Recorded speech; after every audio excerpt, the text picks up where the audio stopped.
அடுத்தது கடகராசி நேயர்களுக்கு இருக்கும்.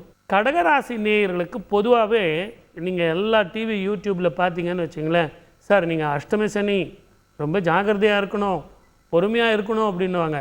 ஆனால் எப்போவுமே இந்த கட்டம் போட்டு நம்ம ஜாதகம் சொல்கிறேன் சார், ஒரு கட்டம் சரியில்லைனாலும் ஒரு கட்டம் கரெக்டாக இருக்கும் சார்.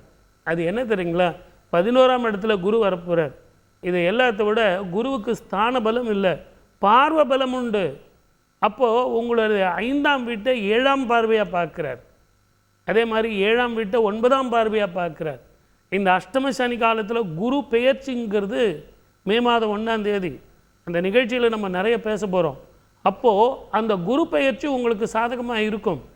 இன்னொரு 15 நாள் பொறுத்து நீங்கள் அந்த குரு பயிற்சியில் செய்கிற தொழிலில் இடமாற்றம், வருமானம், உத்தியோகம் உயர்வு, மன நிம்மதி, இதை எல்லாத்தோட மென்டல் ஸ்ட்ரெஸ்ஸு, தூக்கமின்மை, மனோபயம், மனோ கிளேச்சம் அப்படின்னு உங்களுக்கு இருக்குது பாருங்கள், அது எல்லாமே போயிடும்.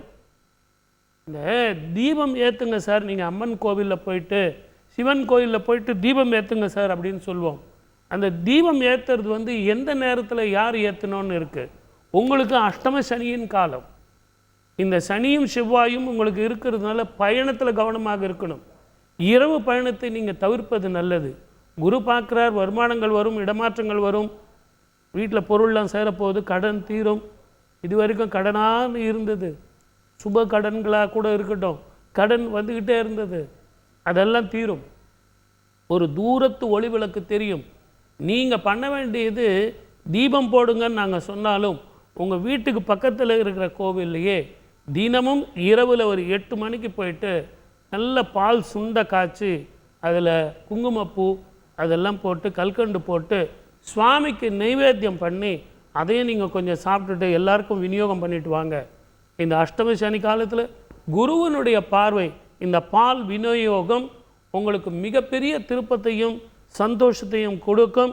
வாழ்க வளமுடன். All the best. செய்திகளை உடனுக்குடன் தெரிந்து கொள்ள உடனே சப்ஸ்கிரைப் பண்ணுங்க.